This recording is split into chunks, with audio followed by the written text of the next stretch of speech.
ก่อนอื่นขอบใจทางพิธีกรของเราเลยก่อนเนาะแล้วก็นับถือเพลงทางอ่าทางคุณอลิเชียโอป้าแล้วก็พีทีบวันแล้วก็ทุกทานที่อยู่ในห้องประชุมของนี้ด้วยเนาะข้าพเจ้าก็คือวิการดาวิไลวันเนาะปัจจุบันดำรงตำแหน่งอีดีเนาะในส่วนของธุรกิจเมเนจเทคอยู่ทีนี้ก็คือมื้อนี้เนื้อหาที่เราจะมาลงสู่กันฟังแน่นอนว่ามื้อนี้เองกับหลายท่านมีความตั้งใจในการเข้ามาศึกษาข้อมูลในส่วนของเมเนจเทคเนาะแล้วก็ บางท่านอาจจะเป็นคนใหม่ที่กำลังเข้ามาเนาะแล้วก็อาจจะมีคำถามไว้เมเนเทคเป็นอย่างแล้วเป็นอย่างหลายๆคนจึงเลือกมาเฮ็ดเมเนเทคในส่วนนี้เนาะข้าพเจ้าเป็นอีกหนึ่งคนที่ในเมื่อก่อนนะถ้าย้อนกลับไปเนาะย้อนกลับไปหลายเดือนหลังเลยก็คือได้ได้ฟังเนาะได้ฟังและได้ยินมาจากผู้แนะนำเนาะก็คือเพื่อนกระลมสู่ฟังว่ามันเกี่ยวกับในเรื่องของการดูแลสุขภาพเนาะมีไกลแค่ไหนอย่างต่างๆในส่วนนี้ซึ่งเขาก็บอกว่ามันเป็นอย่างเนาะเพราะว่ามันเป็นคำเว้าที่มันแปลกใหม่สำหรับเรา เนาะแล้วก็ได้มีโอกาสเข้าร่วมของประชุมออนไลน์เนาะคืองาน MOM แล้วก็ฟังเรื่อยๆเรื่อยๆก็เห็นหลักวิทยากรหลากหลายทางในส่วนนี้เนาะในการมาแบ่งปันความรู้ข้อมูลต่างๆให้ก็มีความสนใจเนาะแต่ก็ยังบ่ทันได้มีความเข้าใจที่หลายพอจนกระทั่งมีโอกาสตัดสินใจเดินทางไปร่วมงานวันเดย์ซิมินาอยู่ที่นครหลวงเวียงจันทน์เนาะก็ได้พบกับทางคุณอลิเชียแล้วก็คุณโอป้าเนาะที่เพิ่นเองก็ถือว่าเดินทางมาจากประเทศไทยแล้วก็ทีมงานหลายๆท่านที่เดินทางมาจากประเทศไทยในการมาให้ความรู้ในครั้งนี้ซึ่งก็ถือว่าเป็นอีกหนึ่งความรู้เป็นความตื่นเต้นใหม่ของข้าพเจ้าเลยเนาะที่ มันเป็นเนื้อหาเป็นข้อมูลที่เราบ่เคยได้ยินแล้วก็บ่เคยได้ฟังอยู่ไสเลยในส่วนนี้เนาะซึ่งมันก็เป็นจุดเปิดใจที่ได้ข้าพเจ้าเองเนี่ยตัดสินใจในการเข้ามาศึกษาในธุรกิจนี้อย่างจริงจังเนาะซึ่งปัจจุบันเองก็คือด้วยโอกาสที่ได้รับมาแล้วก็ตัดสินใจในการศึกษาและลงมือเฮ็ดปัจจุบันก็เป็นตำแหน่ง ED ในธุรกิจของ Minetech เนาะซึ่งก็ต้องขอกดไลค์กดใจให้กับผู้แนะนำนำเนาะก็คือท่านพีดีบัววรรณสัญญคามนั่นเองเนาะซึ่งมื้อนี้เองเนี่ยจากสิ่งที่ข้าพเจ้าได้เรียนรู้มาหลายเดือนก็ถือว่าจะเอาความรู้หนึ่งความรู้แล้วก็เกิดมาเป็นความประทับใจเนาะในการที่มาบอกต่อในส่วนของมื้อนี้ว่าสาเหตุเป็นอย่างจริงเลือกในส่วนของ Meditate เนาะแน่นอนล่ะในส่วนของการที่เฮาเองเนี่ยจะเลือกอย่างจักอย่างเนาะสิ่งที่มันเป็นองค์ประกอบหลักก็คือข้าพเจ้าถือว่าแต่ละคนเวลาที่จะเลือกในเรื่องของบ่ว่าจะเป็นการดูแลสุขภาพของตัวเองบ่ว่าจะเป็นในเรื่องของการเลือกในการเฮ็ดธุรกิจเชื่อว่าหลายๆคนคือเลือกสิ่งที่ดีพยายามที่จะค้นหาแล้วก็เลือกสิ่งที่ดีที่สุดให้กับตัวของเขาเองอยู่แล้วแม่นบ่ เนาะซึ่งแน่นอนข้าพเจ้าก็เหมือนกันก่อนที่จะตัดสินใจคือเฮาเบิ่งก่อนเนาะซึ่งองค์ประกอบหลักๆที่จะเป็นตัวเบิ่งว่าสิ่งที่เรากำลังจะเฮ็ดหรือสิ่งที่เรากำลังจะเลือกในการมาดูแลตัวเราหรือเฮ็ดธุรกิจนั้นเนี่ยมันคืออย่างแน่เนาะหนึ่งเลยก็คือบริษัทคืออย่างบริษัทก็คือมีความน่าเชื่อถือแบบใดเฮาสามารถไว้วางใจได้ส่ำใดเนาะที่จะตัดสินใจร่วมธุรกิจเนาะและในเรื่องของ2คือผลิตภัณฑ์ทางด้านสินค้าของเขาสามารถตอบโจทย์ได้จริงบ่ใส่แล้วเห็นผลแท้บ่เนาะ บ่เป็นการคืออย่างบ่เป็นการลวงหลอกเนาะในเรื่องของการส่วนเสือในการบริโภคบ่ประมาณนี้เนาะแล้ว3ก็คือในเรื่องของโครงสร้างในการจัดจำหน่ายหรือการจ่ายผลตอบแทนให้กับคนที่เอิ้นว่าเลือกที่จะดำเนินธุรกิจเนาะเอ่อเป็นแบบใดเนาะมันดีแท้บ่ตอบโจทย์แท้บ่แล้วก็สามารถเอิ้นว่าสร้างชีวิตได้แท้บ่ประมาณนั้นเนาะและ4ก็คือในเรื่องของวิสัยทัศน์ในการสร้างธุรกิจแน่นอนเรื่องนี้ถือว่าเป็นเรื่องสำคัญเวลาที่เฮาเลือกเฮ็ดหยังจักอย่างเฮาบ่ได้เบิ่งเพียงแต่ว่า มื้อนี้มื้ออื่นเนาะเดือน2 เดือนแต่มันคือการเบิ่งระยะยาวว่าอีก3 ปี5 ปี10 ปีข้างหน้าเนี่ยมันจะเป็นในรูปแบบใดมันจะไปในแนวทางใดประมาณใดเนาะซึ่งอันนี้ถือว่าเป็นอีก4เหตุผลหลักๆเลยเนาะที่เราใช้เลือกหรือใช้เบิ่งในการที่จะตัดสินใจอย่างจักอย่างและแน่นอนเนาะมาในส่วนของ Minetech เนาะบริษัท Minetech เนี่ยมีที่มาที่ไปแบบใดเนาะ Minetech เนี่ยก่อตั้งขึ้นที่เมืองดัลลัสในรัฐเท็กซัสสหรัฐอเมริกาเนาะ ซึ่งปัจจุบันถือว่าตั้งแต่ปีเริ่มก่อตั้งตั้งแต่ปี1994ดำเนินธุรกิจจนถึงปัจจุบันซึ่งมีอายุการในการดำเนินธุรกิจถ้ารวมก็ปีนี้ก้าวเข้าสู่ปีที่31เนาะทุกท่านแน่นอนถือว่าเป็นระยะเวลาที่บ่ได้น้อยเนาะใน31ปีเนี่ยถือว่าเป็นอายุการที่เขาเอ่ยว่ามีความน่าเชื่อถือมีความไว้วางใจได้ดีเลยเนาะและประเทศไทยนี่ถือว่าเป็นประเทศที่27เนาะและที่สำคัญก็คืออนาคตอันใกล้ก็น่าจะเป็นประเทศลาวเฮาที่จะเป็นประเทศที่28นั่นเองเนาะ แล้วบริษัทเมนาเทคเองเนี่ยเป็นบริษัทที่ถือว่ามีการจดสิทธิบัตรหลายกว่า140ฉบับทั่วโลกเนาะถือว่าสิทธิบัตรคืออย่างสิทธิบัตรก็คือเอ่นว่าเป็นหนังสือในการคุ้มครองเนาะคุ้มครองในเรื่องของการคิดค้นวิจัยหรือในเรื่องของการเฮ็ดอย่างจักอย่างออกมาเนาะเพื่อเป็นลิขสิทธิ์ของคนคนนั้นเนาะของบริษัทนั้นๆสินะคือคนอื่นบ่สามารถก๊อบปี้หรือเลียนแบบได้เนาะในส่วนนี้อ่าแล้วตัวของ Minetech เองเนี่ยบริษัท Minetech ถือว่าได้จด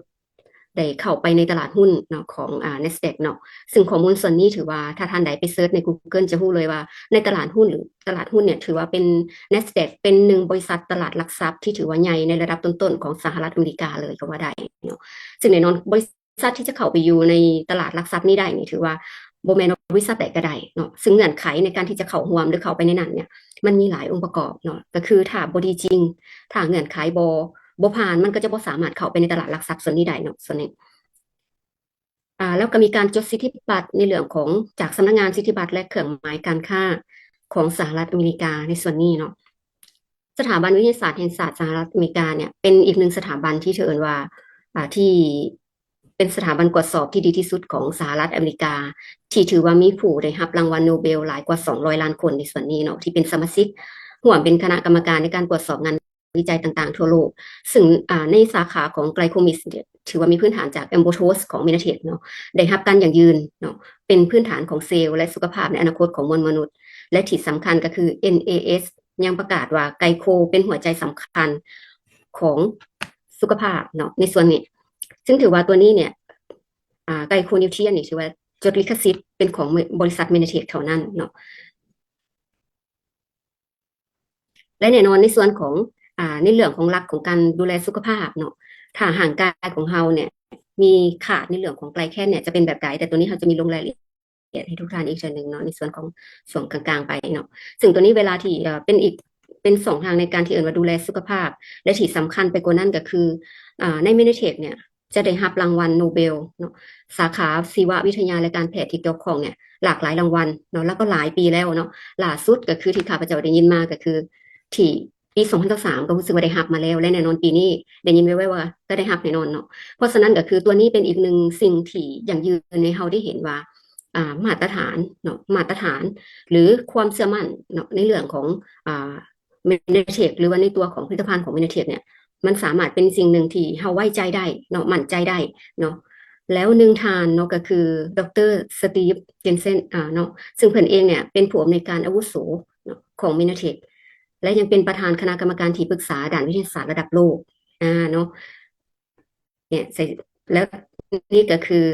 เนาะแล้วเพิ่นเองยังดำรงตำแหน่งประธานสมาคมการแพทย์ทางเลือกนานาศาสตร์และเป็นประธานกิตติมศักดิ์ของสมาคมการแพทย์ธรรมศาสตร์บำบัดแห่งสหรัฐอเมริกาเนาะซึ่งข้อมูลส่วนนี้ข้าพเจ้าส่วนตัวก็เป็นคนหนึ่งที่เอิ้นว่าหาข้อมูลในการไปเซิร์ชไปอย่างมาเบิ่งมาแล้วเนาะถือว่าเป็นอีกหนึ่งทางที่ถือว่าเป็นระดับโลกเลยเนาะระดับโลกเลยซึ่งเพิ่นมาดูแลหรือว่าเป็นที่ปรึกษาให้กับทางบริษัทเมเนเทคอยู่เนาะในส่วนนี้ และเพิ่นยังเขียนหนังสือเล่มนี้นะเล่มนี้ขึ้นมาเนาะซึ่งหนังสือนี้นี่รู้สึกว่าไผอ่านก็ประทับใจหลายเนาะถ้ามีโอกาสก็แนะนำสำหรับท่านใดที่กำลังเข้ามาฟังใหม่ๆหรือท่านใดที่เคยฟังแล้วเนาะแต่ว่ายังบ่ทันได้มีโอกาสอ่านหนังสือเล่มนี้แต่ว่ามีความรักมักในการดูแลสุขภาพนี่แนะนำให้ปรึกษากับคนที่แนะนำทานเนี่ยหามาอ่านเลยเนาะเพราะว่าแต่ละคนที่ข้าพเจ้าได้แนะนำแล้วก็ให้หนังสือเล่มนี้ไปเนี่ยรู้สึกว่าจะประทับใจหลายเนาะในการที่เอิ้นว่าได้ความรู้ในเรื่องของการดูแลสุขภาพที่หลายขึ้นนั่นเองเนาะ แล้วมาเบิ่งว่าเรื่องของไกลแคนเมื่อกี้ที่ลมกันเกินไปเนาะว่าไกลแคนเป็นหยังเนาะซึ่งเป็นคำเว้าที่จะซินหูเวลาที่เขาเข้ามาในเมนาเทคเนาะหรือเวลาที่เขามาในห้องประชุม MOM ของเมนาเทคเนี่ยเขาจะมักได้ยินคำว่าไกลแคนเนาะว่าไกลแคนแล้วมันเป็นหยังเนาะซึ่งแน่นอนตัวของไกลแคนเนี่ยมันอาจจะแม้กระทั่งตัวข้าพเจ้าเองเนี่ยก็เป็นคำเว้าที่บ่เคยได้ยินเนาะแต่พอเขามาศึกษาแล้วได้เรียนรู้เนี่ยเขาก็เฮ็ดให้เขาได้เข้าใจหลายขึ้นเนาะในส่วนนี้ซึ่งแน่นอนตัวไกลแคนเนี่ย มันบ่เป็นมันเป็นสิ่งที่บ่แม่นความก็เกิดขึ้นเนาะแต่เป็นสิ่งที่อยู่มาโดนเพียงแต่เฮาบ่ได้รู้จักว่ามันเป็นหยังเนาะซึ่งทางการแพทย์เพิ่นก็มี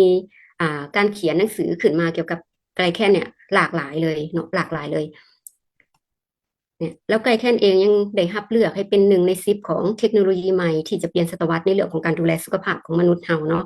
แล้วไกลแคนเป็นหยังล่ะบัดนี้อืม เนาะถ้ามาเว้าเรื่องของห่างกายเนาะคำหนึ่งที่ทุกคนได้ยินและซินหูเลยก็คือจะเว้าเรื่องของคำว่าเซลล์แม่นบ่เนาะบางครั้งเราอาจจะยินว่าถ้าเวลาที่เราจะทำความสะอาดห่างกายดีท็อกก็คือดีท็อกระดับเซลล์ใดนี่ที่บางครั้งเขามีปัญหาสุขภาพบางทีเขาอาจจะมักได้ยินคำว่ามีปัญหาในระดับเซลล์แม่นบ่เซลล์ก็คือเป็นสิ่งที่มันอยู่ในห่างกายของเราเนาะและเวลาที่เซลล์รวมตัวกันก็จะกลายเป็นเนื้อเยื่อรวมตัวกันกลายเป็นอวัยวะและประกอบเป็นห่างกายของเรา เนาะซึ่งห่างกายของมนุษย์เราเนี่ยจะประกอบไปเซลล์นี่60 ถึง 100 ล้านเซลล์ที่อยู่ในห่างกายของเราเลยเนาะในส่วนแล้วเซลล์ที่อยู่ในห่างกายเราเนี่ยเซลล์แต่ละประเภทเซลล์แต่ละตัวจะมีความแตกต่างในเรื่องของอายุเนาะเซลล์บางเซลล์อาจจะอยู่1 ถึง 5 วันเซลล์บางเซลล์2 ถึง 4 วันหรือเซลล์บางเซลล์อาจจะอยู่ได้ถึงเป็น6 วัน10 วันเนาะ2 อาทิตย์หรือบางทีก็คือเป็น1 เดือน2 เดือนเลยซึ่งมันก็จะแล้วแต่ว่าเซลล์ส่วนนั้นเป็นเซลล์ใดในห่างกายของเราแล้วหน้าที่ของเซลล์เนี่ยมีหน้าที่หยังเนาะเซลล์ก็คือมีหน้าที่ในเรื่องของการสร้างโปรตีนแล้วก็ว่ากำจัดของเสียเนาะของเสียขับล้างสารพิษออกจากห่างกายของเราซึ่งแน่นอนเนาะเวลาที่เซลล์ในห่างกายของเรามีปัญหาเนี่ยสิ่งที่เซลล์ต้องการก็คือสารอาหารเนาะบ่แม่นยาเพราะว่ามนุษย์ของเราไม่ได้ออกแบบมาเพื่อให้กินยาอยู่แล้วแม่นหรือบ่แม่นเนาะแต่ว่าเฮาก็ต้องได้ว่าสาเหตุที่เฮาต้องกินก็บ่ได้หมายว่าบ่ดีได้เฮาต้องกินเพราะว่ามันคือสิ่งหนึ่งที่จะต้องได้ช่วยว่าช่วยแก้ไขเนาะแก้ไขปัญหาของสุขภาพที่เรามีอยู่นั่นเองในส่วนของเซลล์ทีนี้เนาะโครงสร้างของเซลล์เองเนี่ยเซลล์ปกติเนาะโดยปกติแล้วเซลล์จะมีซีเลียคืออย่างซีเลียก็คือจะเป็นเปรียบเสมือนเส้นขนเนาะ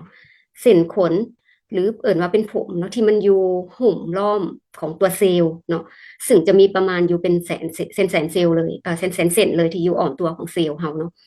ในส่วนนี้ แล้วไก่แค้นคืออย่างเนาะไก่แค้นก็คือห่วงโซ่น้ำตาลห่วงโซ่น้ำตาลซึ่งตัวห่วงโซ่น้ำตาลเนี่ยจะมีน้ำตาลอยู่8 ชนิดเนาะ8 ชนิดบทบาทหน้าที่ของไกลแค้นก็คือแยกแยะระหว่างของดีของเสียในห่างกายของเราเนาะส่วนนี้เนี่ยตามแต่ละในระดับเซลล์ของเราเลยเนาะเดี๋ยวขออนุญาตกันง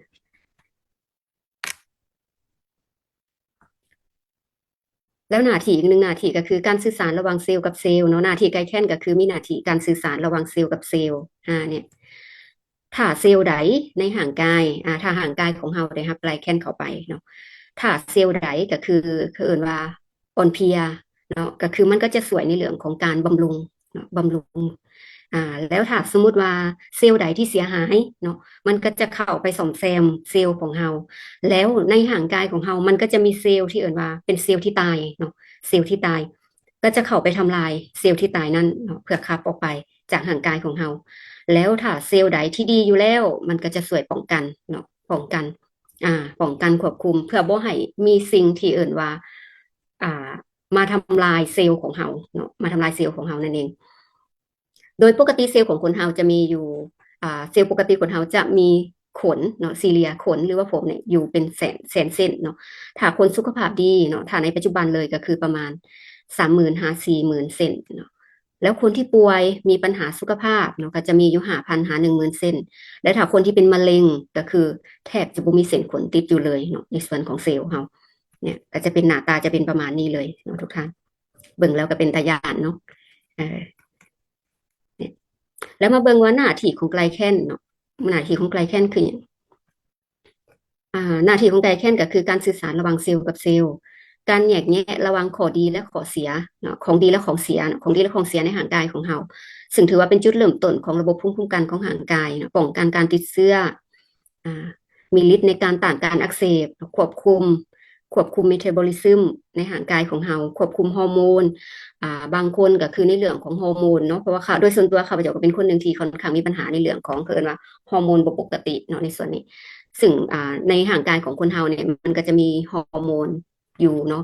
เวลาที่ฮอร์โมนของเฮาเนี่ยบ่ปกติมันก็จะส่งผลในเรื่องของปัญหาสุขภาพของเฮาเนาะในส่วนนี้ป้องกันการยับยั้งการเจริญเติบโตแล้วก็การแพร่กระจายของเซลล์มะเร็งเนาะเพื่อบ่ให้เกิดการลุกลามไปเซลล์อื่นๆในห่างกายของเฮากรณีว่ายกตัวอย่างเฮาอาจจะมีปัญหามะเร็งอยู่ที่ส่วนหนึ่งแต่ถ้าเฮาเองเนี่ยอ่าได้ว่ารับไกลแค้นเข้าไปในห่างกายเนี่ยมันก็จะบ่เฮ็ดให้อ่า การแผ่เชื้อของเซลล์มะเร็งขยายเป็นวงกว้างออกไปเนาะในส่วนนี้กระตุ้นการสร้างสเต็มเซลล์ในห่างกายของเราในส่วนนี้และสารอาหารที่จำเป็นของมนุษย์เราเนาะก็คือถ้าเป็นในเมื่อก่อนเนาะก็เราก็จะมักได้ยินในเรื่องของการว่าห่างกายต้องการโปรตีนเนาะกรดไขมันแล้วก็วิตามินแร่ธาตุต่างๆให้กับห่างกายเนาะในส่วนนี้แต่ปัจจุบันถือว่าเป็นการค้นพบใหม่เลยในเรื่องของทางวิทยาศาสตร์ของเพิ่นเนาะในการที่ว่าสารตัวใหม่ที่เข้ามาในดูแลของห่างกายซึ่งตัวนี้ถือว่าเป็นสารอาหาร จำเป็นเพิ่มเติมที่เราต้องมีในห่างกายของเรานั่นเองเนาะในส่วนนี้ แล้วถ้าห่างกายเนาะขาดไกลแค่นเดปัญหาสุขภาพมันจะเกิดขึ้นอย่างแน่เนาะซึ่งแต่ก่อนเฮาก็บ่ฮู้เลยเนาะว่าเฮาฮู้แต่ว่าเฮามีปัญหาสุขภาพเนาะอาจจะเกิดการอักเสบหรือนั่นนี่ต่างๆแต่พอได้มาเห็นในส่วนนี้นี่โอ้โฮเนาะอ่านแล้วนี่ตอนเบื้องต้นเนาะเบื้องต้นที่ข้าพเจ้าได้ฟังใหม่ๆเลยนี่รู้สึกว่าแทบจะว่าอันใดก็เป็นเฮาประมาณนั้นเนาะแล้วเวลาที่ห่างกายเฮาขาดไกลแคลนเนาะผลที่มันเกิดขึ้นเป็นแบบใดแน่เนาะมันจะเกิดการในเรื่องของการสื่อสารที่ผิดพลาดของเซลล์ของเฮา ก็เกิดในเรื่องของโรคคออักเสบรูมาตอยด์เนาะโรคข้อเข่าเสื่อมเนาะ SLE เนาะ SLE คืออย่าง SLE ก็คือเขาเรียกว่าเป็นโรคแพ้ภูมิตัวเองเนาะซึ่งข้าพเจ้าก็มีคนรู้จักที่เป็นโรคนี้อยู่ก็ถือว่าโอ้บ่ธรรมดาอีหลีเนาะขออนุญาตแทบจะเอาชีวิตบ่รอดเลยแหละเนาะเป็นหนักเลยโรคปอกประสาทเสื่อมเนาะแล้วก็เบาหวานโรคสะเก็ดเงินต่างๆเนาะอันนี้ถือว่าเกิดจากการสื่อสารของเซลล์ที่ผิดพลาดเนาะ และอาการที่บ่เพึงประสงค์จากภูมิคุ้มกันที่หลายเกินไปคืออย่างก็คืออย่างเช่นว่าภูมิแพ้เกิดภูมิแพ้หอบหืดลมพิษอย่างต่างๆพวกนี้เนาะที่เกิดขึ้นแล้วถ้าอาการที่บ่เพึงประสงค์จากภูมิคุ้มกันที่น้อยเกินไปดีเนาะห่างกายของเรานี่มันจะมีในเรื่องของระบบภูมิคุ้มกันแต่ถ้าสมมติว่าหลายเกินไปก็บ่ดีน้อยเกินไปก็บ่ดีเนาะถ้าน้อยเกินไปก็คืออาจจะก่อเกิดในเรื่องของการเป็นมะเร็งเนาะเพราะว่าติดเชื้อแบคทีเรียได้ง่ายอย่างเช่นมันเป็นในเรื่องของหลอดลมอักเสบแผลในกระเพาะอาหารถ่อปัสสาวะอักเสบเนาะในเรื่องของการติดเชื้อไวรัสต่างๆไข้หวัดใหญ่อย่างตับต่างๆเนาะซึ่งปัจจุบันนี้นี่สิ่งหนึ่งที่เฮ็ดให้เกิดปัญหาสุขภาพของคนเราได้ง่ายและไวที่สุดก็คือฝุ่น PM เนาะฝุ่น PM ที่เกิดขึ้นเนี่ย รู้สึกว่าประเทศลาวเราก็ค่อนข้างที่จะพอสมควรเนาะเพราะว่าเวลาที่เราออกไปนอกนี่จะรู้สึกแสบตาแล้วก็รู้สึกแสบตาแสบดังขออนุญาตเนาะคือแสบคอแล้วก็เป็นหวัดประมาณนี้เจ็บคอเนาะอันนี้คือมันเป็นสิ่งหนึ่งที่เวลาถ้าภูมิคุ้มกันเราต่ำเวลาที่เราไปเจอกับสิ่งเหล่านี้เนี่ยมันจะเกิดผลกระทบกับร่างกายของเราได้ง่ายที่สุดเลยเนาะแล้วในเรื่องด้านอื่นๆเด้ก็คือความบกพร่องทางด้านการรู้เนาะการเรียนรู้อย่างเช่นว่าโรคสมาธิสั้นอัลไซเมอร์สมองเสื่อมมีลูกหยากความดันโลหิตสูงก็ถือว่าเป็นอีกเขาเรียกว่าปัญหาสุขภาพส่วนหนึ่งที่ค่อนข้างเจอหลายในยุคปัจจุบันเลยเนาะในกลุ่มต่างๆที่เขาว่ามาทั้งหมดเลยเนี่ยแล้วทีนี้เราจะสร้างภูมิคุ้มกันตามธรรมศาสตร์ได้แนวใดเนาะแน่นอนก็คือการที่เราจะสร้างภูมิคุ้มกันของเราเนี่ยให้มันดีขึ้นตามแบบเขาเรียกว่าตามหลักธรรมศาสตร์ก็คือการสร้างเฮ็ดจังไดจะสร้างปริมาณของซีเลียหรือว่าขนในเซลล์ของเราเนี่ยให้หลายขึ้นนั่นเองเนาะถ้าว่าตัวนี้ของซีเลียของเราหลายขึ้นแข็งแรงขึ้นแน่นอนมันจะสามารถป้องกัน สิ่งต่างๆที่มันจะเข้ามาในห่างกายของเราเพื่อบ่ให้เกิดปัญหาสุขภาพของเรานั่นเองเนาะแล้วทีนี้มาเบิ่งในส่วนของเมนเทคเนาะเมื่อได้ฟังไปแล้วในส่วนของที่ไปที่มาเฮามาเบิ่งว่าเป็นอย่างจริงเมนเทคจริงเล็งเห็นความสำคัญในเรื่องของปัญหาสุขภาพส่วนนี้เนาะที่มันเกิดขึ้นกับมนุษย์ในทั่วโลกเนาะทางเมนเทคเองจึงลงทุนหลายกว่า50ล้านเหรียญสหรัฐในการวิจัยและก็พัฒนาผลิตภัณฑ์เนาะรวมไปถึงในเรื่องของการพัฒนาการผลิตและการทดสอบ ผลิตภัณฑ์ของเมนาเทคขึ้นมาเพื่อตอบโจทย์ในส่วนของปัญหาสุขภาพของมนุษย์ที่เกิดขึ้นเนาะซึ่งแน่นอนโดยส่วนใหญ่เลยจากประสบการณ์ของเราจะเห็นว่าโดยส่วนใหญ่ในเรื่องของปัญหาสุขภาพที่เกิดขึ้นเราจะได้รับการ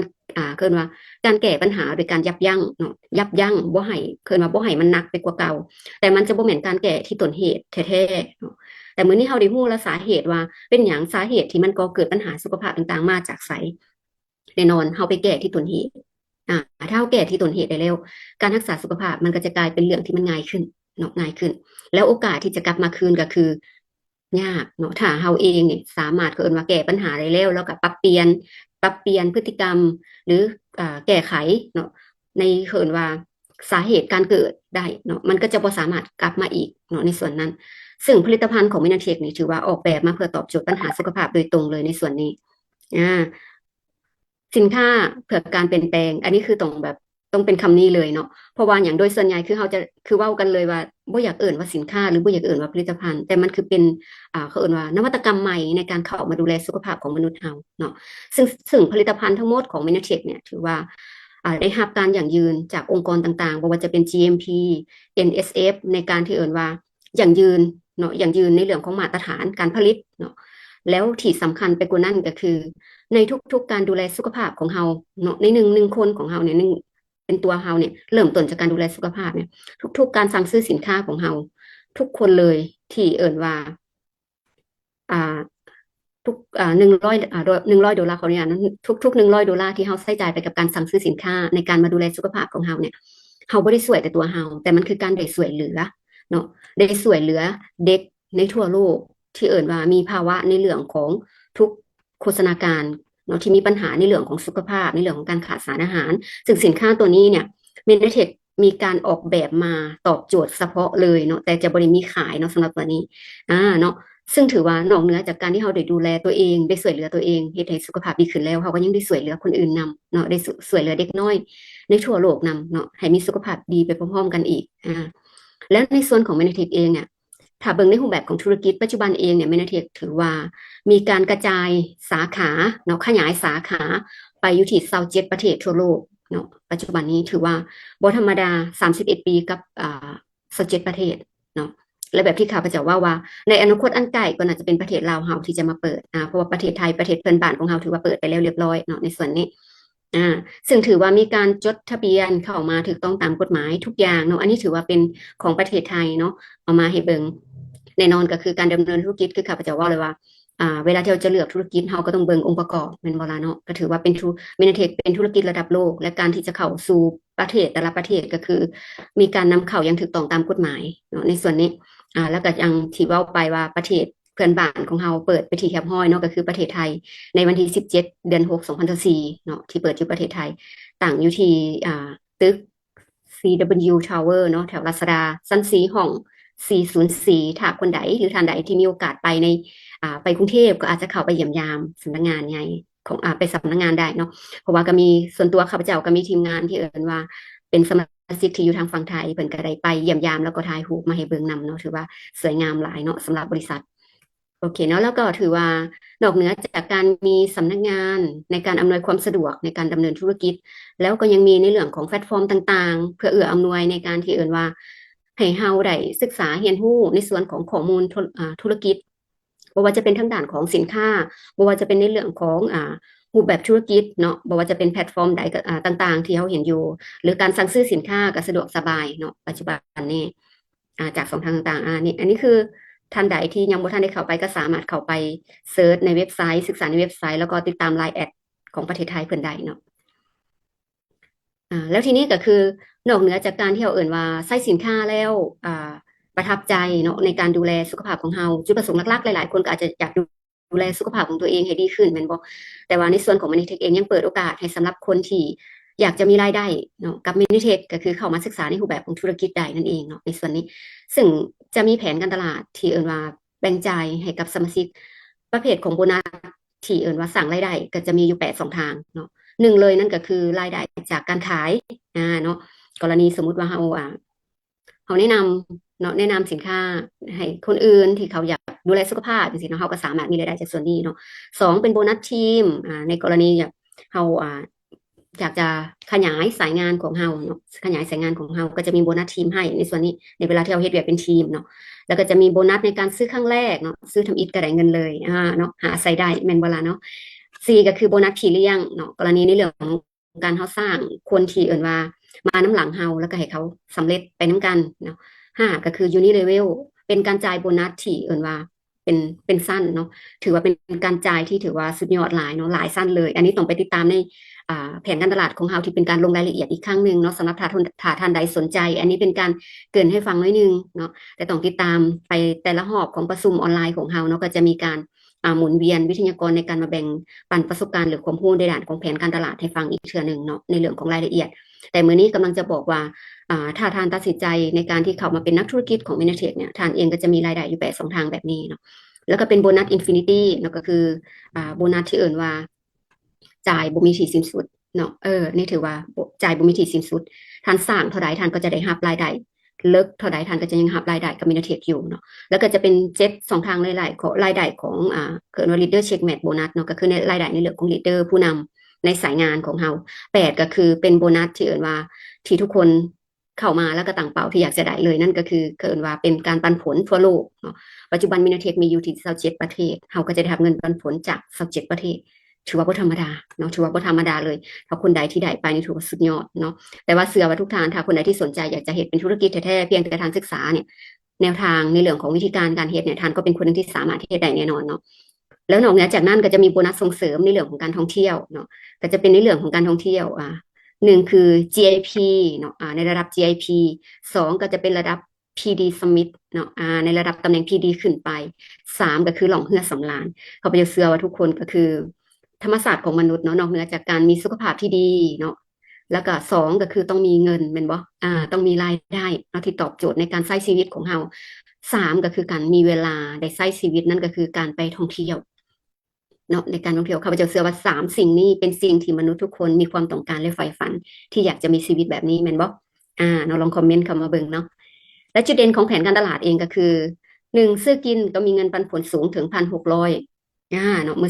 อซื้อรวมส่วนตัวรวมกับผู้บริโภคมี500 PV ขึ้นไปหรือประมาณ12,500 บาทเนาะในส่วนนี้ถือว่าซื้อไส้ก็ได้เงินคือกันเนาะเฮาบ่อยากแนะนำเฮาก็ยังได้เงินเนาะซื้อไส้ส่วนตัวเฮาก็ได้เงิน2ค่ะแนะนำ10%ของยอดซื้อสินค้าครั้งแรกของผู้ที่เฮาแนะนำมาเนาะ3บ่มีการจับคู่เนาะเพราะว่าบ่แม่นแผนการตลาดไบนารีเนาะ4บ่มีแมทชิ่งแน่นอนถ้าสมมุติว่าโดยส่วนใหญ่คนที่ฟังเนาะเวลาที่เริ่มต้นจนข้าพเจ้าก็เป็นคนหนึ่งที่เข้าใจว่า2 สายมันคือไบนารีบอกประมาณนี้แต่ว่าในส่วนนี้คือบ่แม่นไบนารีเด้อเนาะ5คือสร้างความสำเร็จมีรายได้ถึงว่าเราจะมีเพียงคนเดียวก็ตามเนาะก็สามารถมีรายได้ได้กับมินาเทค6สามารถสร้างรายได้ข้ามศาสตร์สร้างสายงานข้ามศาสตร์ได้อันนี้ถือว่าเป็นโกลบอลวัน100%เนาะท่านสามารถแนะนำคนรู้จักยูไซก็ได้ยูไซก็ได้เนาะปัจจุบันเนี่ยท่านสามารถขยายเครือข่ายหรือขยายฐานธุรกิจของท่านเนี่ยไปเขตพื้นที่ใดก็ได้ในทั่วโลก7มีโบนัสขึ้นตำแหน่งทางธุรกิจเนาะแต่ละตำแหน่งตามเงื่อนไขของแผนการตลาดเนาะแล้วแผนการตลาดก็คือเป็นแผนการตลาดแบบไฮบริดเป็นแผนที่สมบูรณ์แบบและเป็นแผนที่ว่าได้รับรางวัลระดับโลกมาแล้วเนาะแต่รายละเอียดคือข้าพเจ้าว่าถ้าคนใดสนใจก็สามารถติดตามใน2 ทางของออนไลน์ของเขาไปเรื่อยๆเนาะแล้วทีนี้ก็คือสรุปง่ายๆว่าเป็นอย่างจะต้องเป็นเมนเทคเนาะก็คือเมนเทคให้หยังกับเฮาได้แน่ให้วิถีชีวิตที่มีคุณภาพที่ดีขึ้นก็คือการมีสุขภาพที่ดีเป็นพื้นฐานของมนุษย์เลยมันบ่ทุกท่านการมีสุขภาพที่ดีมันเป็นพื้นฐานของการดูแลสุขภาพเป็นพื้นฐานของการมีชีวิตที่ดีบางทีเฮามีเงินหลายแต่ถ้าสุขภาพบ่ดีมันก็บ่เอาได้เนาะทุกท่านเนาะสุขภาพต้องดีอันดับ1มีสุขภาพดีแล้วมีเงินแล้วก็คือมีเวลาได้ท่องเที่ยวมีเสรีภาพทางด้านเศรษฐกิจก็คือเรื่องของรายได้เนาะอิสรภาพทางด้านในเรื่องของเวลาเนาะสามารถไปใช้ชีวิตไปท่องเที่ยวรอบโลกรวยเพื่อนเนาะก็คือรวยเพื่อนคืออย่างคือการได้รู้จักคนหลายขึ้นถ้าเป็นในลาวเฮาก็จะรู้จักกับคนหลายแขวงแม่นบ่หลายแขวงขึ้นแต่พอมาเฮ็ดธุรกิจเมนเทคท่านก็จะรู้จักผู้คนหลากหลายประเทศขึ้นเนาะหลากหลายประเทศขึ้นจนตอนที่ข้าพเจ้าเข้ามาใหม่ๆก่อนจะปรับตัวได้ก็บ่ธรรมดาเนาะเพราะว่าต้องฟังหลายภาษาเนาะต้องฟังหลายภาษาเพื่อการทำความเข้าใจได้รับการยอมรับแน่นอนมนุษย์เฮาถ้ามีรายได้มีสุขภาพที่ดีมีรายได้ที่หลายขึ้นเนาะการยอมรับก็จะมาตามมาเนาะแล้วอีกอย่างหนึ่งที่สำคัญที่สุดเลยก็คือในเรื่องของเพิ่นว่าอ่าการเป็นผู้ให้เนาะชีวิตของการเป็นผู้ให้คืออย่างคือการที่เฮาได้ช่วยเหลือคนอื่นการที่เฮาได้รู้จักเมนเทศได้รู้จักกับผลิตภัณฑ์ที่ดูแลสุขภาพที่ดีขนาดนี้แล้วเฮาไปส่งต่อสิ่งเหล่านี้ให้กับคนที่เฮารู้จักฮักแพงแล้วเฮ็ดให้เขามีสุขภาพที่ดีขึ้นเนาะมันเป็นสิ่งที่สุดยอดหลายเนาะแล้วก็ได้เที่ยวรอบโลกมีรายได้ตลอดชีวิตอันนี้ถือว่าเป็นสิ่งที่ทานจะได้รับจากการที่เข้ามาอยู่ในธุรกิจเมนเทคเนาะและสุดท้ายสุดเลยก็คือคำเว้าหนึ่งที่เพิ่นว่าที่ฟังแล้วยังประทับใจมาตลอดเนาะก็คือต่อให้เฮารวยขนาดใดมีเงินขนาดใดเฮาก็บ่สามารถที่จะไปจ้างให้คนอื่นมาป่วยแทนเฮาได้เนาะเฮามีเงินหลายเฮาอาจจะเอาไปใช้จ่ายไปจ้างให้คนเฮ็ดเวียกแทนเฮาได้ไปจ่ายเพื่อจ้างให้คนอื่นไปเฮ็ดนั่นเฮ็ดนี่ให้เฮาได้หมดเนาะแต่ว่าเฮาจะบ่สามารถจ้างคนอื่นมาป่วยแทนเฮาได้เลยเพราะฉะนั้นสุขภาพสำคัญที่สุดสุขภาพสำคัญที่สุดเริ่มต้นชีวิตโดยการที่ว่าดูแลสุขภาพของตัวเฮาแล้วเอาสิ่งที่เฮาได้รับจากการที่สุขภาพของเฮาดีขึ้นนั่นไปส่งต่อให้คนที่เฮารู้จักฮักแพงแล้วมันจะกลายเป็นธุรกิจเองโดยธรรมชาติเนาะสำหรับเนื้อหาในมื้อนี้ที่ข้าพเจ้ามานำเสนอก็จะมีประมาณนี้เนาะและต้องขอบใจสำหรับทุกท่านที่ติดตามแล้วก็คืนห้องประชุมห้องนี้ให้กับ MC ของเฮาเลยเจ้าอ่าแล้วนั่นก็ต้องขอบใจทั้งท่านอีดีวิกันดานาวิไลวันของพวกเราซึ่งเป็นอ่าหญิงคนหนึ่งนะที่เข้ามาพิสูจน์กับธุรกิจนี้บ่แม่นธรรมดาเนาะก็ตอนนี้ประสบความสำเร็จเป็นถึงขั้นระดับตำแหน่งอีดีแล้วนะแล้วก็พิสูจน์ได้แล้วว่าธุรกิจนี้เฮ็ดแท้ทำแท้ก็ได้จริงนะ ยืนยันเนาะว่าผลิตภัณฑ์นี้ดีจริงนะแต่เมื่อกี้นี้มีคำว่าที่ประทับใจหลายเนาะทุกท่านเนาะเงินทองเป็นของนอกกายซึ่งแม่นบ่ตายก็หาได้แต่เงินทองเนาะเป็นของนอกกายก็จริงมันสามารถจะซื้อได้เกือบทุกอย่างบนโลกแต่บ่สามารถที่จะจ้างผู้ใดมาเจ็บมาป่วยมาแทนเราได้เนาะเอาเป็นว่านี่คือประสบการณ์ทั้งทางวิกาดาเพิ่นมาบอกเราสู่ฟังก่อนจะไปได้ก็ตบมือกับทานวิกาดาอีกครั้งหนึ่งเนาะด้วยการกด8 8 8 8ให้กับน้องสาวไปเลยเนาะโอเคต่อไปนี้เราจะได้พบกับนักวิทยากรท่านหนึ่งที่ข้าพเจ้าได้เชิญมานะเป็นพิเศษเลยนะท่านนี้เป็นบุคคลที่โอ้นะกันที่ว่าไปแล้วนี่ข้าพเจ้าก็มีความรู้สึกว่าฟังชีวิตเพิ่นเว้าแล้วรู้สึกว่ามันเสียวสันหลังนะในระยะที่ผ่านมานะคือที่ข้าพเจ้าเคยเว้าเรื่อยๆว่ากลุ่มคนที่เสี่ยงที่สุดนะกลุ่มคนที่เสี่ยงที่สุดในชีวิตนะหรือว่าเสี่ยงที่สุดต่อสุขภาพก็คือคนที่สุขภาพแข็งแรงนะสุขภาพแข็งแรงพวกเขาเจ้าจะประมาทเขาเจ้าจะบ่ไปกวดไปกายอย่างต่างๆนานาเนาะแล้วก็จะบอกว่าบ่ต้องคบบ่ต้องกินอีหยังทั้งนั้นบ่ต้องดูแลตัวเองนะกลุ่มคนเหล่านี้ก็จะเป็นเหมือนกับท่านวิทยากรท่านนี้ที่เพิ่นเป็นเบาหวานมาแล้วหลายปีโดยที่บ่รู้สึกตัวเนาะเอาเป็นว่าเราจะไปพบตัวจริงเสียงจริงตัวเพิ่นตัวเป็นๆมาบอกเราด้วยตัวเพิ่นเองเนาะไกลแค่นมหัศจรรย์สามารถบำบัดโรคเบาหวานได้จริงๆเนาะไปพบกับท่านบัวเพชรนะขอเสียเนาะตบมือหน่อยนะครับกับเพิ่นเลยเนาะด้วยการกด8 8 8 8 8ให้เพิ่นด้วยเนาะอ่าบัวเพชรมาเลยคำเนาะขอเสียพบกับเพิ่นได้เลยเนาะสบายดีก็แนะนำตัวเองเป็นทางการอีกครั้งเนาะ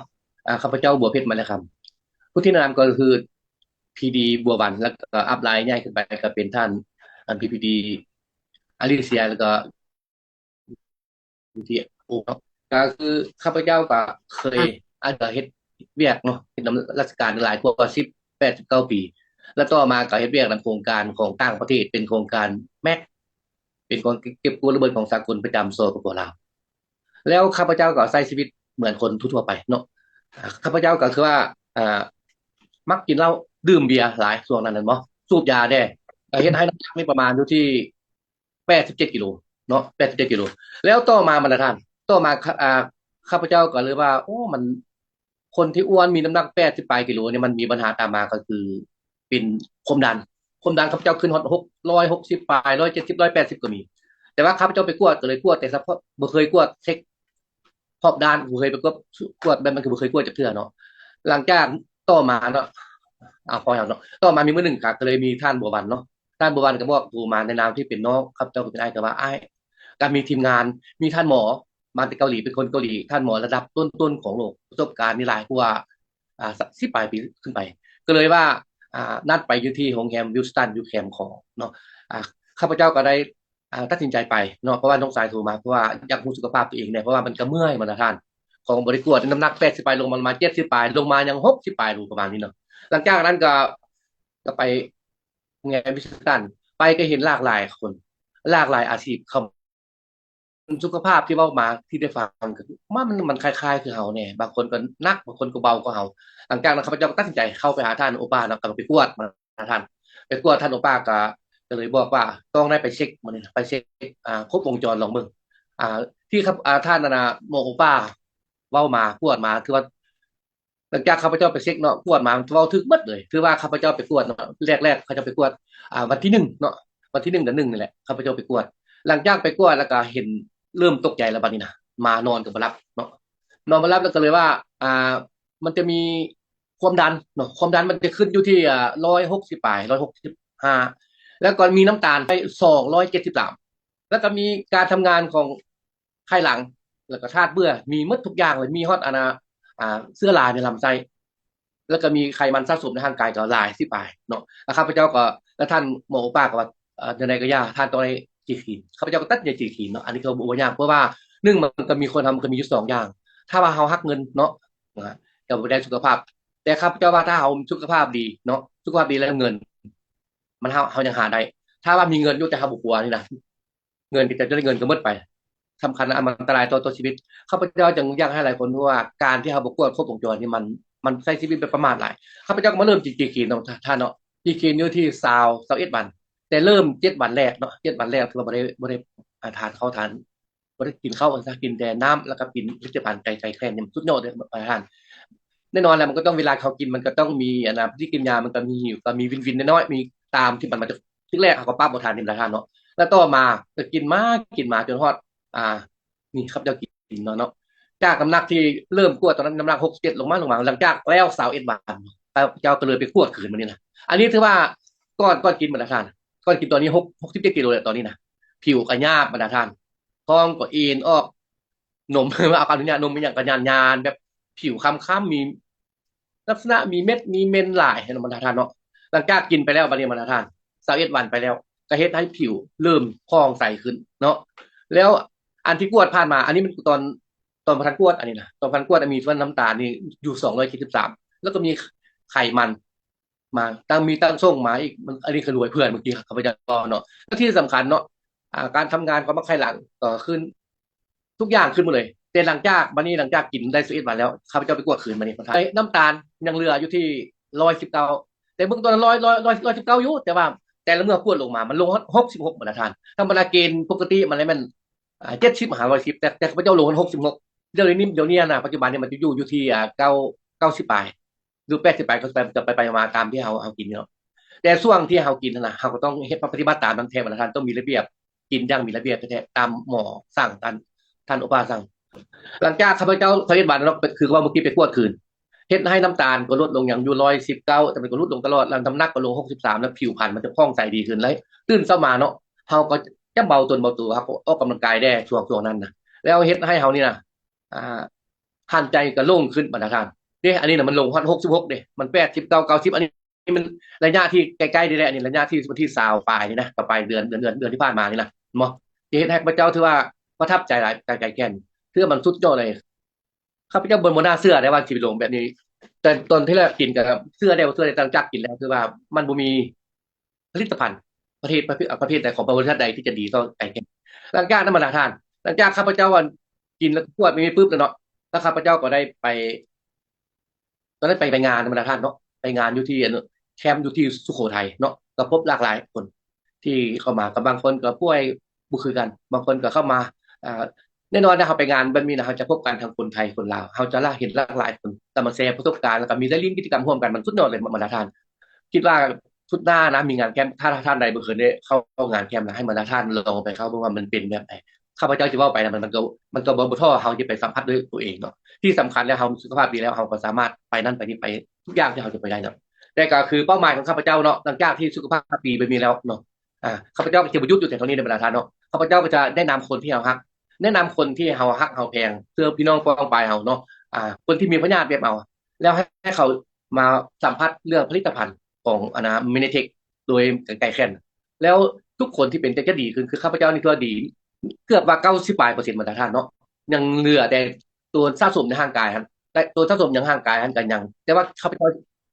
จะไปกวดขืนเนาะอีกเดือน1-2 เดือนข้าพเจ้าจะกวดขืนแต่เรื่องอื่นลงหมดแล้วปกติดีเนาะมาตรฐานเนาะแล้วต่อจากนี้ไปครับข้าพเจ้าก็คิดว่าจะพยายามเนาะพยายามที่ว่า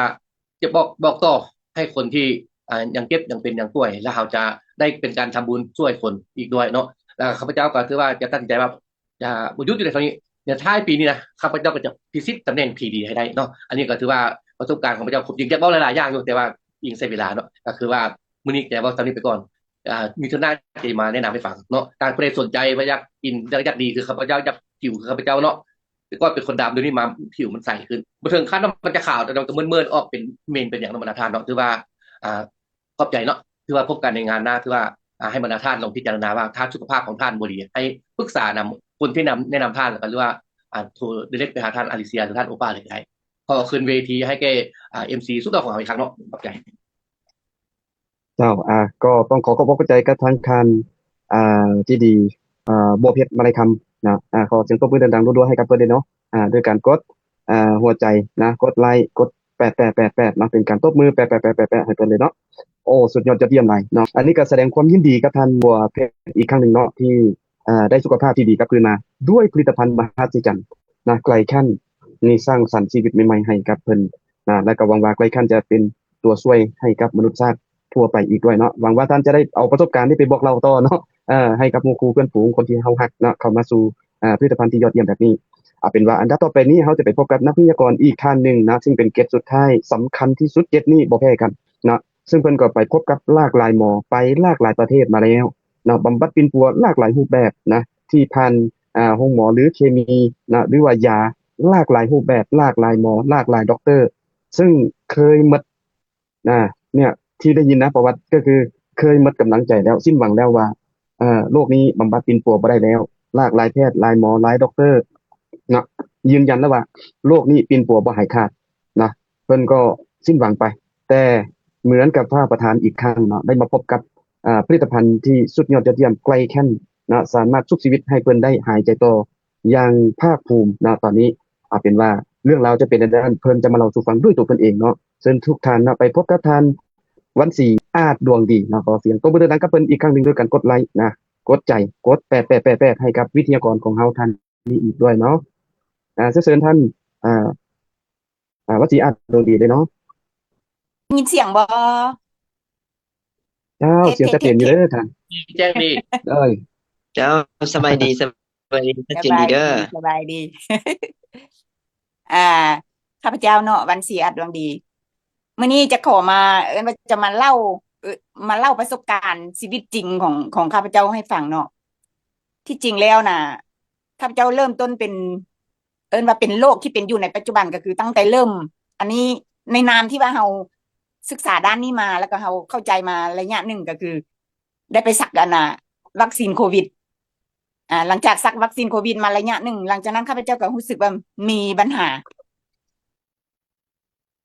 สุขภาพ แล้วข้าพเจ้าก็ได้เริ่มเข้าพบหมอเนาะเริ่มต้นแรกๆกับไปพบหมอคลินิกจีนอยู่ที่ประเทศลาวนี่แหละ เข้าไปพบไปตั้งแต่ตั้งแต่เดือน10ปี2021เริ่มต้นแรกๆหลังจากนั้นก็โอ้ยหมอนี่บ่ดีแล้วสิก็มาหาคลินิกอยู่ที่หนองเนียว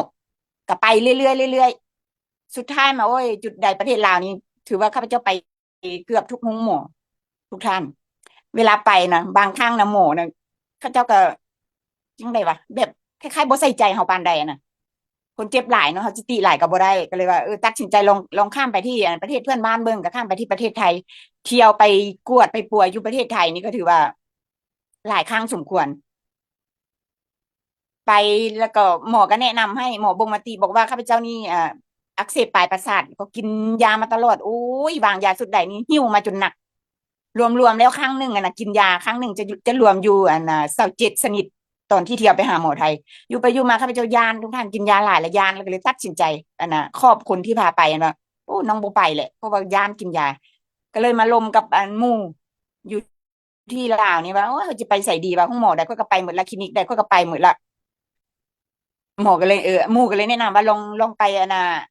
คลินิกฮานอยเวียงจันทน์เมืองแม่ไปสิก็ตัดสินใจเข้าไปจุดนั้น พอเข้าไปจุดนั้นปุ๊บไปกวดเลือดครบวงจรเลยทุกท่านผลออกมาก็คือ อันดับแรกเรื่องของไขมันเนาะไขมันในหลอดเลือดนี่ถือว่าข้าพเจ้าไปคลินิกใดก็ถือว่าเห็นอยู่แล้วเนาะเห็นอยู่แล้วหมอวางยาให้ แต่ข้าพเจ้าก็บ่กิน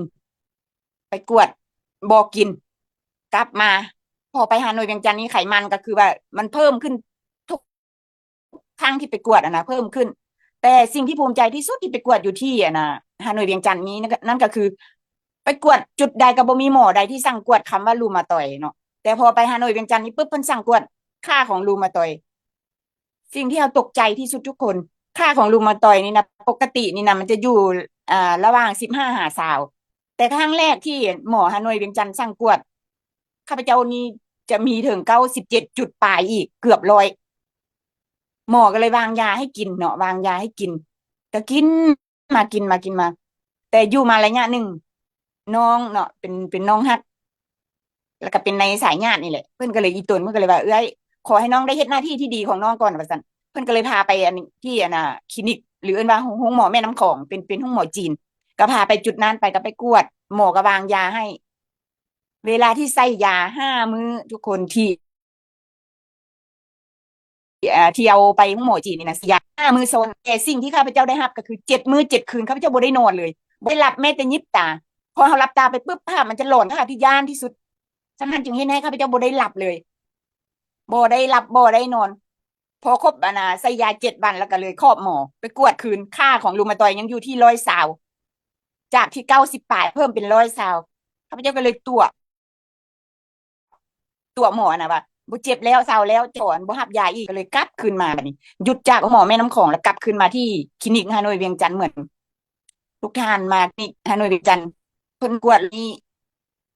พิ่นก็เลยวางยาให้อีก คือยาลดไขมันจะอยู่ที่อันเบื้องซ้ายมือของข้าพเจ้าเนาะจะเป็นเบื้องขวาของทุกคนก็เป็นได้นั่นคือเป็นยาลดไขมันตั้งแต่ปี2023 2024หมอวางให้กินยาลดไขมัน แต่ในนามที่ข้าพเจ้าเคยศึกษาจุดนี้มาเนาะข้าพเจ้าก็เลย ถ้าเราได้กินยาลดไขมันนี่มันก็มีความเสี่ยงหลายอย่างนะก็เลยตัดสินใจบ่กิน บอกหมอว่าเนี่ยใดก็ยาซื้อยามาแล้วได้แต่ขอเพิ่นว่าขอจะไปงดเรื่องของอาหารก่อน ปี2023มื้อปีถือว่าข้าพเจ้างดเรื่องของอาหารเนาะงดเรื่องของอาหาร แต่พอไปกวดคือนี่แหละ ปี2023เนาะเขาจะเห็นว่าไขมันของข้าพเจ้านี่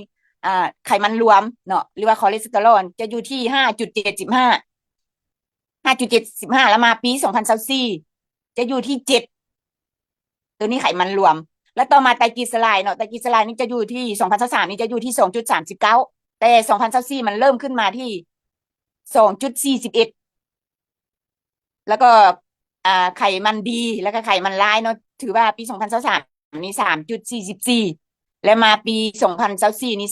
3.97อันนี้ถือว่าค่าของไขมันนี่มันจะเพิ่มขึ้นทุกปีตอนนี้ถือว่าข้าพเจ้ายังบ่ได้รู้จักกับทีมงานเฮาหรือว่ายังบ่ได้รู้จักกับคำว่าบริษัทเมนิเทคเชื่อเนาะแล้วหลังจากมาระยะหนึ่งเนาะท่านนั่นน่ะบัววันเพิ่นเลยฮู้ในนามที่ว่าสายญาติเนาะเป็นเอื้อยเพิ่นก็เลยอยากพบเอื้อยอยากขอลงกับเอื้อยอยากพาเอื้อยไปหาหมอที่จริงเพิ่นก็บ่ได้ลงกับข้าพเจ้าโดยตรงดอกเป็นลงกับสามีเนาะสามีก็โทรมาหาบอกว่าบัววันอยากพบว่าอยากพาน้องไปหาหมอแรกๆข้าพเจ้าก็บ่ได้อยู่เนาะติดภารกิจอีหยังผมก็ลืมละแล้วต่อมาเป็นช่องว่างที่ว่ามีโอกาสก็เลยเข้าไปพบผู้เชี่ยวชาญเนาะท่านโอป้าเนาะไปพบเพิ่นสิ่งสำคัญสิ่งที่ข้าพเจ้าประทับใจที่สุดก็คือตอนที่ไปพบเพิ่นนี่ทุกท่านเวลาที่ข้าพเจ้าไปพบจุดพิเศษของข้าพเจ้าอีหยังก็ยาถ้าว่าเวลาที่ว่าคนนั้นคนที่เราตั้งใจไปหานะเวลาที่เว้าออกมาถ้ามันบ่ตรงกับสิ่งที่เราคิดนะข้าพเจ้าจะบ่มีคำว่าเชื่อเลย แต่ในเมื่อข้าพเจ้าเข้าไปพบครั้งแรกเนาะผู้เชี่ยวชาญท่านนี้นะเวลาเพิ่นเว้าหยังมาทั้งที่ยังบ่ได้ถามข้าพเจ้า แต่เพิ่นจะเฉลยออกมาเนาะทั้งที่บ่ฮู้ภาษากัน แต่ก็จะเป็นท่านอลิเซียเนาะมันจะเป็นคนแปลก็เข้าใจเด้บ่เข้าใจเด้แต่สำคัญก็คือ เวลาเว้าไปแล้วข้าพเจ้ารู้สึกว่ามันถูกหมดจริงนะข้าพเจ้าจึงตัดสินใจว่าตั้งใจฟังแล้วก็เพิ่นก็บอกว่าคันถ้าว่าข้าพเจ้าจะตัดสินใจบำบัดตัวเองแท้ๆนี่อยากแนะนำให้ไปกวดเลือดคืนอีกครั้งพอดีมันก็เป็นครบรอบปีที่ข้าพเจ้าต้องได้ไปกวดคืนข้าพเจ้าก็ตัดสินใจเข้าไปกวดมันพอเข้าไปกวดวันที่24เนาะวันที่24เดือน1เข้าไปกวดได้ผลกวดเลือดมาปุ๊บหลังจากนั้นก็พอดีมีงานเนาะมีงานแล้วก็เข้าไปในงานแล้วก็ไปฟังประสบการณ์หลายๆท่านแล้วหลังจากแล้วงานแล้วตัวสุดท้ายก็คือมันยังสูงอยู่นะข้าพเจ้ายังจืดอยู่ว่าค่าตอนนั้นก็คือมันจะค่ารูมาตอยของข้าพเจ้าจะตกอยู่117ปลายตอนนั้นเนาะและต่อมาแล้วก็มันจะลดลงมาประมาณ70ปลายค่าของรูมาตอยเพราะว่าตัวมันนี่ข้าพเจ้ายังเรื่องความย่านนี่ก็ย่านอยู่เพราะว่าเขาก็ฮู้อยู่แต่เขาก็ระวังเอานะแต่เรื่องของโรครูมาตอยนี้ทุกท่านคนใดได้เป็นนี่บอกเลยว่ามันทรมานอีหลีมันเจ็บมันปวดมันอยากจะพรรณนาเลยเรื่องความเจ็บความปวดมันเจ็บอีหลีหล่อเนาะแล้วท่านโอป้าเพิ่นก็เลยแนะนำเพิ่นว่า ถ้าจะบำบัดหรือว่ากินผลิตภัณฑ์ของเพิ่นต้องฟังความเพิ่นข้าพเจ้าก็มาคือเขาแนะนำก็คือแนะนำแบบนี้เช่นเดียวกันก็เลยว่าตัดสินใจยอมรับได้ทุกเงื่อนไขตอนที่เพิ่นแนะนำข้าพเจ้าจึงตัดสินใจเนาะแต่พอดีช่วงพบเพิ่นมื้อนั้นก็เลยบังเอิญน้องเขยอยู่หลวงพระบางได้เสียชีวิตก็เลยได้ครอบเพิ่นแบบด่วนแบบลมกันบ่ทันจบดีน่ะก็เลยได้ครอบเพิ่นแล้วก็ไปที่หลวงพระบางด่วนเลยต่อมาก็จึงได้ประสานงานกับบัวบานโตแล้วข้าพเจ้ากับประสานงานกับท่านบัวบานแล้วต่อมาเป็นการสั่งสินค้ารอบหนึ่งถือว่าข้าพเจ้าบ่ทันไปแล้วเนาะข้าพเจ้าติดขัดแล้วก็มาสั่งรอบที่2พร้อมกับท่านใดฮู้ก็บ่ฮู้ล่ะแล้วก็พอดีได้ผลิตภัณฑ์นี้มาเนาะมาแล้วก็มาตัดสินใจกินแรกๆข้าพเจ้าก็คิดว่าให้เฮากินทั้งมา7วันแล้วบ่ให้เฮากินข้าวเฮาสิอยู่ได้จังไดแล้วบ่ให้กินหยังเฮาสิอยู่ได้จังไดอันนี้คือความคิดแต่ความเป็นจริงบ่แม่นพอเฮามากินปุ๊บทุกคนหลัง จากที่กินแล้วนะเฮารู้สึกเนาะส่วนความรู้สึกแรกๆของตัวเอง แต่กินมื้อแรกนี่อันนี้ดูยากทุกคนเลยเนาะอาการที่มันออกมานี่บอกเลยว่าข้าพเจ้านะเกี่ยวเข้าห้องน้ำตลอดเลยซ้ำกับคือว่าเฮานี่ไปหูดไปล้างไส้ออกมาหมดนี่เลย แล้วกลินมันนี่สุนแรงที่สุดเลยเนาะเรื่องของการเข้าห้องน้ำของเฮาบอกว่าจะเป็นเรื่องของบักเดียว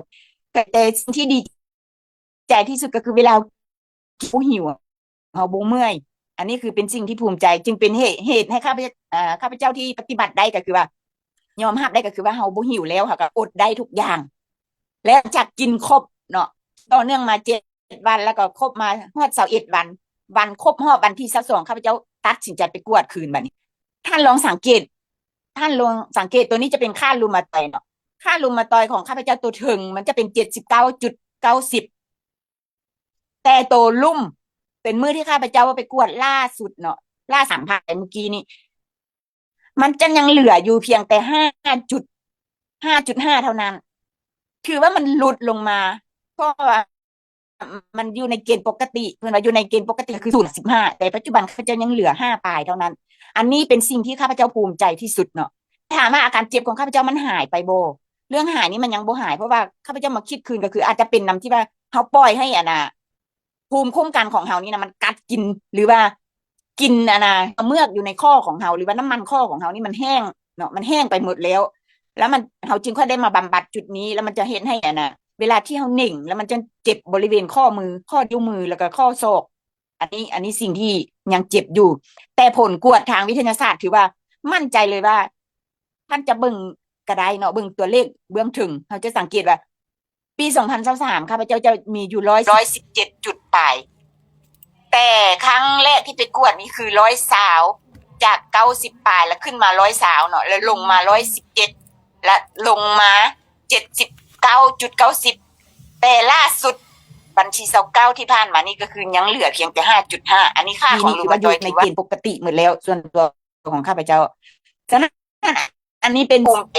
เนาะสิ่งที่เราได้รับแต่มันได้เฉพาะคือจะไปควบคุมประสาทว่าบ่ให้เรารู้สึกเจ็บบ่อนที่เราเจ็บเท่านั้น อันนั้นคือยาหมอที่ข้าพเจ้ากินประจำมาแต่ส่วนสุดสมุนไพรที่เรากินอยู่ปัจจุบันหรืออาหารเสริมที่เรากินปัจจุบันถือว่าข้าพเจ้าจะบอกบ่ถูกเลยนะทุกคนความเชื่อแล้วก็ความคิดก่อนกินข้าพเจ้าบ่น่าเชื่อว่าข้าพเจ้าจะผ่านมาได้ถึงขนาดนี้แล้วมันจะพาให้ข้าพเจ้ามีความภูมิใจถึงขนาดนี้ไปกวดมาบอกบ่ถูกเลยนะทุกคนความเชื่อแล้วก็ความคิดก่อนกินข้าพเจ้าบ่น่าเชื่อว่าข้าพเจ้าจะผ่านมาได้ถึงขนาดนี้แล้วมันจะพาให้ข้าพเจ้ามีความภูมิใจถึงขนาดนี้ไปกวดมาปึ๊บมัน19หลังจากนั้นข้าพเจ้าของข้าพเจ้าไปหมดแล้วอันนี้เป็นสิ่งที่ข้าพเจ้าภูมิใจหลายฉะนั้นจึงอยากฝากต่อว่าท่านใดก็แล้วแต่ที่ได้รับได้ฟังหรือได้เบิ่งประสบการณ์ของข้าพเจ้าอยู่ปัจจุบันส่วนตัวข้าพเจ้าที่คิดอยู่ว่าโรครูมาตอยด์เนาะข้าพเจ้าศึกษามาเพราะว่าจะเป็นเรื่องของ YouTube เพราะว่าแต่เคยศึกษาเรื่องของผ่านวิชาการหมอมาช่วงระยะอดีตเนาะข้าพเจ้าก็มั่นใจว่าโรครูมาตอยด์นี่มันจะหายขาดบ่ได้อันนี้เป็นความเชื่อมาตลอดเลยเพราะหมอแม้กระทั่งหมออเมริกายังบอกว่าถ้าหมอคนใดหากบอกท่านว่าโรครูมาตอยด์จะหายขาดขอให้ท่านไปศึกษาคืนใหม่เวลาที่ข้าพเจ้ากับไปเว้ากับผู้เชี่ยวชาญโอป้าข้าพเจ้าก็ได้เว้ากับเพิ่นว่าหมอบอกว่าจะบ่หายขาดข้าพเจ้าก็เชื่อมั่นว่ามันจะบ่หายขาดแต่ความเป็นจริงเนาะเมื่อเราได้สัมผัสกับผลิตภัณฑ์นี้แล้วเราได้ใช้ได้กินมาแล้วเพียงแต่21วันเท่านั้นทุกท่านอันนี้เป็นสิ่งที่ได้เห็นได้เจอได้ปฏิบัติกับตัวเราเองฉะนั้นจึงอยากฝากทุกคนว่าถ้าคนใดมีพี่มีน้องมีญาติที่เกี่ยวกับเรื่องของเรื่องของระบบเลือดเกี่ยวกับเบาหวานเกี่ยวกับรูมาตอยด์เกี่ยวกับโรคไขมันอันนี้มันชัดเจน100%เลยเนาะมั่นใจฉะนั้นเวลามาถึงแล้วทุกท่านก่อนจะจากทุกท่านไปข้าพเจ้าจึงอยากฝากว่าอีหยังก็ได้เฮามีเงินมีคำเท่าใดมันก็บ่สำคัญเท่ากับการที่เฮาฮักตัวเฮาเองเนาะแม้กระทั่งตอนนี้ข้าพเจ้าก่อนจะตัดสินใจซื้อนะเงินอาจจะบ่หลายพอเนาะเงินอาจจะบ่พอแต่ก็จำเป็นต้องขวดคว้ามาเพราะว่าช่วงระยะ 4-5 ปีมานี่ข้าพเจ้าเที่ยวไปห้องหมอตลอดบำบัด ตัวเองมาตลอดมันจึงเฮ็ดให้เงินที่เราหามาทั้งชีวิตนะถือว่ามันค่อนข้างจะหมดแล้วในปัจจุบัน แต่ปัจจุบันยิ้มได้แล้วทุกท่านเนาะฝากไว้ทุกคน พบกันในงานครั้งต่อไปบ๊ายบาย ว้าว ก็ขอบคุณขอบใจเนาะทั้งท่านวันศรีอานดวงดีที่มาแบ่งปันประสบการณ์ดีๆเนาะมาบอกเราสู่ฟังผลิตภัณฑ์นะว่าสุดยอดนะไทเคนนะที่เป็นนวัตกรรมใหม่อ่าล่าสุดตอนนี้นะอาจจะเป็นสิ่งที่เอิ้นว่าฮือฮาในอนาคตข้างหน้าได้เนาะขอเสียงตบมือดังๆเนาะ8888เนาะกด88กดไลค์กดใจให้กับท่านวันศรีนะหรือว่าท่านวิทยากรเฮาอีกครั้งหนึงเนาะอ่า โอ้ข้าพเจ้าฟังแล้วมีความรู้สึกว่าตื่นเต้นเนาะว่าจะเป็นข้อดีของบริษัทที่สวยสดงดงามที่ก่อตั้งมาหลายปีแล้วก็ขยายมาได้28ประเทศมานี้นะอันที่หนึ่งอันที่สองมาคือผลิตภัณฑ์ที่สุดยอดยอดเยี่ยมเนาะนวัตกรรมใหม่บ่ว่าจะเป็นโรคเบาหวานโรคอื่นๆอย่างเช่นคือรุมาตอยด์ที่เพิ่นบอกว่าโรคนี้บ่มียาใดเป็นตัวใดแต่สามารถที่จะบำบัดได้ด้วยผลิตภัณฑ์ Meditech ของพวกเราเนาะด้วยไกลเค็มที่มหัศจรรย์แบบนี้ก็แสดงความดีอกดีใจกับวิทยากรสองท่านด้วยและใครนี้ข้าพเจ้าขอแจ้งนะทุกท่านด้วยนะว่าทุกๆมื้อวันพุธเราก็จะมีงานแบบนี้นะจะเป็นงาน NOM จะเป็นงานที่เปิดโอกาสสำหรับคนใหม่ๆเนาะที่มีปัญหาสุขภาพที่จะเข้ามาดูแลสุขภาพตัวเองและก็ท่านที่มีความสนใจเกี่ยวกับจะดำเนินธุรกิจเนาะเพิ่มเสริมหรือธุรกิจเป็นอาชีพเป็นของตัวเองนะก็สามารถที่จะเข้ามาศึกษาได้ทุกๆมื้อวันพุธเนาะและมื้อวันศุกร์เราก็มีงาน MET ซึ่งเป็นงานพัฒนาทักษะในการดำเนินธุรกิจแบบมืออาชีพเนาะทุกๆมื้อวันศุกร์และก็มื้อวันเสาร์พวกเราก็จะมีงาน MOM อีกครั้งหนึงซึ่งจะเป็นงานMOM ฝั่งไทยเนาะซึ่งเราก็สามารถที่จะเข้าไปร่วมศึกษานำกันได้เนาะและก็ขอแจ้งเนาะอนาคตข้างหน้าเนาะหรือว่าเดือนที่จะมาถึงนี้พวกเราจะมีงานอยู่ที่นครหลวงเวียงจันทน์เนาะงานยิ่งใหญ่อลังการที่พวกเราจะจัดขึ้นนะซึ่งก็จะเป็นงานManifest เนาะซึ่งจะมีหลากหลายสาขาอาชีพเข้าไปรวมตัวกันนะก็จะมีผู้นำหลากหลายประเทศที่จะได้มาพบพ้อกันผู้นำที่ประสบผลสำเร็จเนาะไปบังกันวิสัยทัศน์เปิดโอกาสให้กับทุกๆคนเนาะได้เข้าไปร่วมนะรับฟังในการหรือว่าร่วมสัมมนานำกันในครั้งนี้เนาะสำหรับค่ำคืนนี้ก่อนจะจากกันไปครับเจ้าขอเชิญทุกท่านเนาะช่วยเปิดกล้องเนาะถ่ายรูปกันก่อนเนาะเปิดกล้องก่อนเนาะเห็นหน้าเห็นตากันนะทุกท่านสามารถจะเปิดกล้องเนาะทางซ้ายมือด้านล่างเนาะจะมีรูปไมค์แล้วก็จะมีรูปตัวที่เอิ้นว่ากล้องเนาะถ้าท่านกดบนหน้าจอโทรศัพท์นะซึ่งก็จะมีไอคอนฟ้องขึ้นมาเนาะแล้วท่านก็สามารถกดที่กล้องถ่ายรูปได้เนาะถ้าท่านพร้อมแล้วนะทุกท่านเนาะก็สึกนะท่านใดจะผู้ถ่ายเนาะก็ซื่อๆเนาะท่านอัปไลน์บุคคลเนาะหรือว่าท่านใดช่วยถ่ายเด้อ1 2 3เดี๋ยวเราจะใช้อีหยัง2 นิ้วเนาะ2 นิ้วกันเด้อนะ2 นิ้วเนาะสู้ๆเนาะ2 นิ้วนะ2 นิ้ว 2 นิ้วเนาะสู้ๆนำกันเนาะMeditech ลาวสู้ๆเนาะเราจะเว้าไปพร้อมๆกันเนาะ Meditech ลาวสู้ๆนะข้าพเจ้าจะนับ1 ถึง 3เนาะแล้วเว้าพร้อมกันนะ1 2 3 Meditech Meditech ลาว สู้ สู้สู้ Meditech ลาวสู้ๆนะสู้ๆเด้อทุกท่านแล้วพบกันในงานครั้งต่อๆไปเนาะสำหรับค่ำคืนนี้ขอบอกขอบใจทุกท่านที่เขามาร่วมรับฟังด้วยความตั้งอกตั้งใจตั้งแต่ต้นจนจบเนาะและก็พร้อมด้วยวิทยากรที่แบ่งปันประสบการณ์ดีๆเนาะขอพบกันในโอกาสหน้าราตรีสวัสดิ์ทุกท่านเนาะบ๊ายบาย